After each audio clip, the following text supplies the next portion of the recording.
परम शांति बापूजी आपका स्वागत है। और आज हम ये जानना चाहते हैं कि आत्मा की निराकारी, आकारी और साकारी स्टेज क्या है।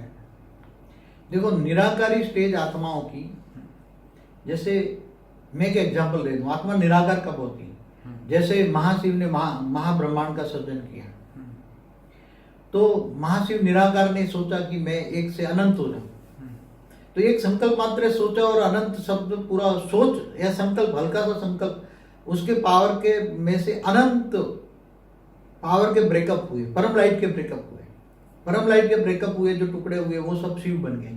तो वो सब निराकार शिव बने।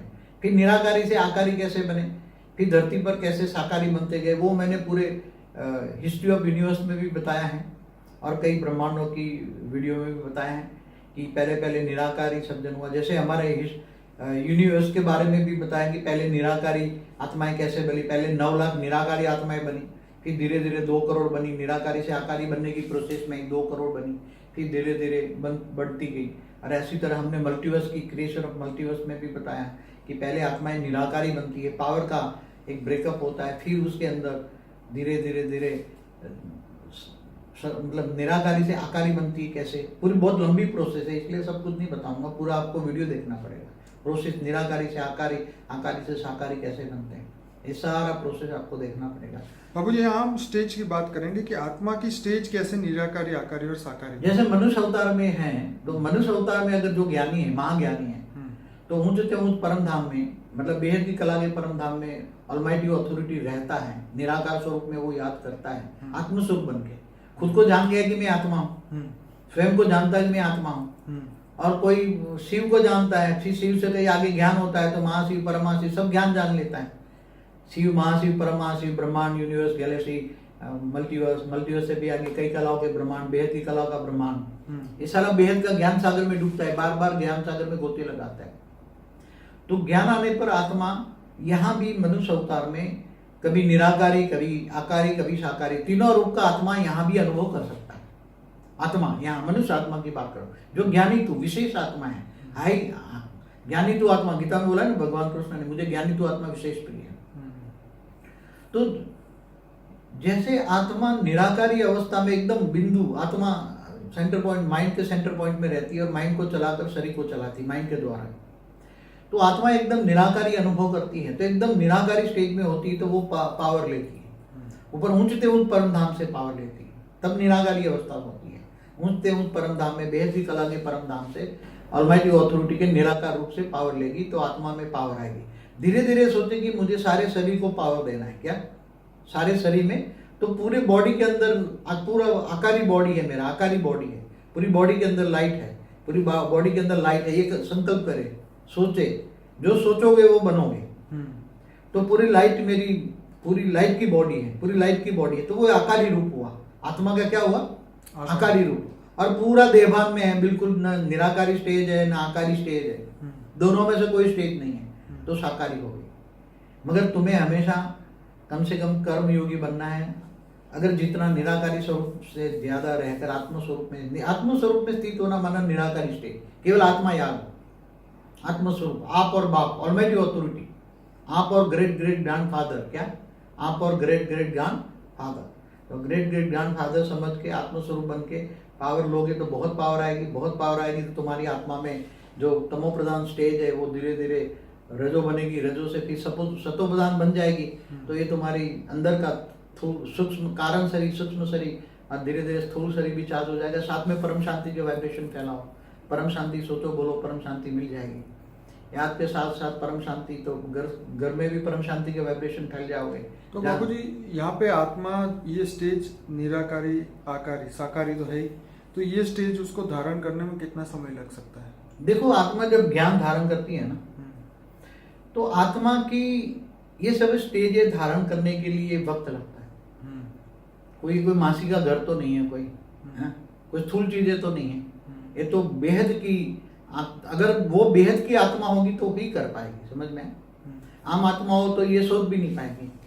आत्मस्वरूप में स्थित होना, तो ये बेहद की आत्मा, हाई क्वालिटी आत्मा होगी तो ही ये कर पाएगी, मगर उसको टाइम लगेगा बार बार। इसलिए तो गीता में क्या बोला, कर्म योगी बनो, कर्म करते करते मुझे याद कर, पहले तो मुझे जानो, क्या इसलिए गीता में क्या बोला, मैं जब तक ज्ञान योग से नहीं मिलता, मैं ज्ञान से मिलता हूँ। इसलिए ज्ञान, जो बेहद की ज्ञान हाथ में आ जाए तो आत्मा पुरुषार्थ करे, खाते पीते, फिर पावर आएगी तो ऑटोमेटिक विकार चले जाएंगे, काम क्रोध लोभ मोह अहंकार चला जाएगा, उसको जीने का तरीका बदल जाएगा, संस्कार बदल जाएंगे। क्योंकि आत्मा में पावर आने से उसकी जो मन है बदल जाएगा।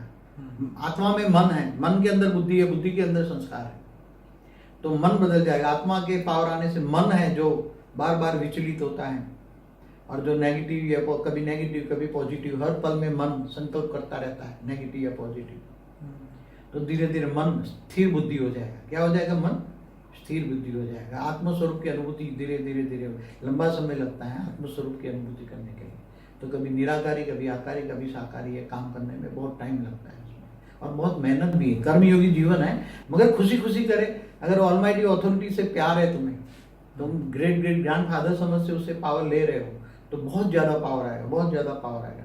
और जितना आत्मा में ज्यादा पावर आएगा, इतना इतना तुम्हारा मन स्थिर मन हो जाएगा, बुद्धि भी स्थिर बुद्धि हो जाएगी, और तुम्हारा मन केवल, तुम्हें ज्ञान हो जाएगी ये जो 5 तत्वों की दुनिया है, मृत्यु लोग जो है, मृत्यु लोग है ये, तो ऊपर तुम्हें ऊंचते ऊंच परम धाम जाना है, लक्ष्य समझ में आ जाए।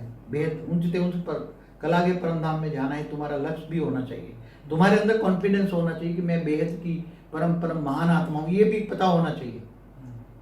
तुम्हें खुद को पता होना चाहिए कि मैं कितना ज्ञान डाइजेस्ट कर सकता हूँ। आत्मा की पहचान है ज्ञान। ज्ञान कितना पहचान, ज्ञान है पहचान। अगर तुम बेहद की आत्मा हो तो बेहद का ज्ञान सागर में डूबोगे, बार बार डूबोगे, और ये ज्ञान रोज चाहोगे, रोज कितनी भी ज्ञान सुनोगे तो भी मतलब समझने के लिए अंदर बुद्धि चलती रहेगी, मगर वो ज्ञान समझ में आते ही तुम्हारी बुद्धि स्थिर हो जाएगी, और बुद्धि स्थिर होते ही संस्कार परिवर्तन हो जाएगा। बेहद के संस्कार अच्छे बनेंगे, बेहद के गुण आएंगे, बेहद का विश्व परिवर्तन का लक्ष्य आएगा। मैं बेहद के विश्व का परिवर्तन करूं, अच्छे संस्कार आएंगे, बेहद की बुद्धि हो जाएगी, बेहद का बुद्धि से बेहद का मन हो जाएगा, बेहद की प्राप्ति होने लगेगी। हद की चीजें, लौकिक भी धीरे धीरे बहुत पुरुषार्थ करोगे तो परम शांति के वाइब्रेशन फैलेंगे ना। परम शांति सोचो बोलो तो परम शांति घर में भी, परम शांति सभी लोगों को आएगी। परम शांति चारों जहां जाओगे परम शांति मिलेगी। तुम्हारे दुश्मन भी तुम्हें याद करेंगे तो उसको परम शांति मिलेगी, क्योंकि तुम्हारे पास जो होगे वो दोगे ना उसको।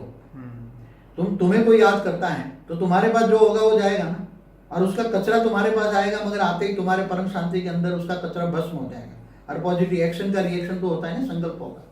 उसका संकल्प आया तो कचरा लेकर आया, और तुम्हारे पास परम शांति का ओरा है, तुम्हारे ओरे में परम शांति भरी है, तो उसका नेगेटिव संकल्प आया तो परम शांति के ओरे तक ही आएगा, तुम्हारे मन को टच नहीं होगा, मगर वो परम शांति के वाइब्रेशन लेकर उसको टच होगा तो उसको परम शांति मिलेगी। इसलिए दुश्मन भी मित्र बन जाएंगे। ये सब जादू है, परम शांति में भी जादू है, परम शांति है। मगर जब आत्मस्वरूप में स्थिर करते हो, हमने पानी के अंदर भी पावर डालने की एक वीडियो बनाई है ना, पानी में भी परम शांति के वाइब्रेशन डालो, और जो पानी पीने वाला भी परम शांति का अनुभव करेगा। तो ये सब बहुत ये रियल में है। सब पावर तुम्हें किसी में भी डालो, खाने बनाने वाली भी परम शांति के वाइब्रेशन बोलते खाना बनाती है, तो खाने वाला भी परम शांति बोलने लग जाएगा। बाबूजी, आत्मा की निराकारी स्टेज बनानी है तो क्या आंख बंद करके बैठ के करना पड़ेगा? देखो, जब घर में बैठे हो तो आत्मा की निराकारी स्टेज बन के तो चलेगा, मगर तुम्हें कर्मयोगी बनना है। तो पर्टिकुलर 1 घंटे के लिए सपोज 1 घंटे 2 घंटे अगर आत्मस्वरूप बहुत ज्यादा पावरफुल करना है ना, तो आत्मा अगर आंखें बंद करे तो अच्छा है, आंखें बंद करके बैठे तो भी अच्छा है। मगर जब कर्मयोगी, फिर हैबिट हो जाएगी तुम्हें। पहले तो आंखें बंद करके बैठ के करेगा, फिर धीरे धीरे खाते पीते हरते फरते आत्मस्वरूप की अनुभूति करेगा, कर्मयोगी बनेगा। तो खुली आंखों का भी योग करेगा ना, खुली आंखों से भी योग कर सकता है, बंद करके भी कर सकता है, जैसे सबकी अनुकूल हो। कई बार बैठते, कई लोगों से बैठा भी नहीं जाता, उम्र हो जाती है ना तो बैठा नहीं जाता, वो पद्मासन भी नहीं लगा सकते।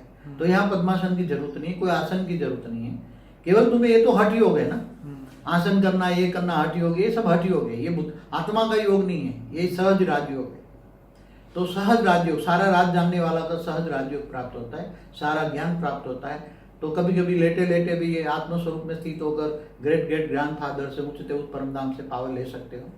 हल्का योग करो, धीरे धीरे, भारीपन में नहीं, धीरे धीरे प्रैक्टिस बढ़ाते जाओ, प्रैक्टिस बढ़ाते जाओ, प्रैक्टिस बढ़ाते जाओ। आज 2 घंटे की, फिर कल कर्मयोगी बनो, धीरे धीरे 4 घंटा, 5 घंटा, 6 घंटा, 7 घंटा, जितना योग करोगे इतने आत्मा में पावर आएगी। और प्यार होना चाहिए, प्यार से ही पावर आएगा। बाकी ऐसे बिना प्यार के ग्रेट ग्रेट ग्रैंडफादर का भावना रखो तो ज्यादा पावर आएगी। बाकी तुम उसको ऑलमाइटी अथॉरिटी करोगे तो पावर कम आएगी। वो तुम्हारा ग्रेट ग्रेट ग्रैंडफादर ही समझ के करो तो ज्यादा पावर आएगी।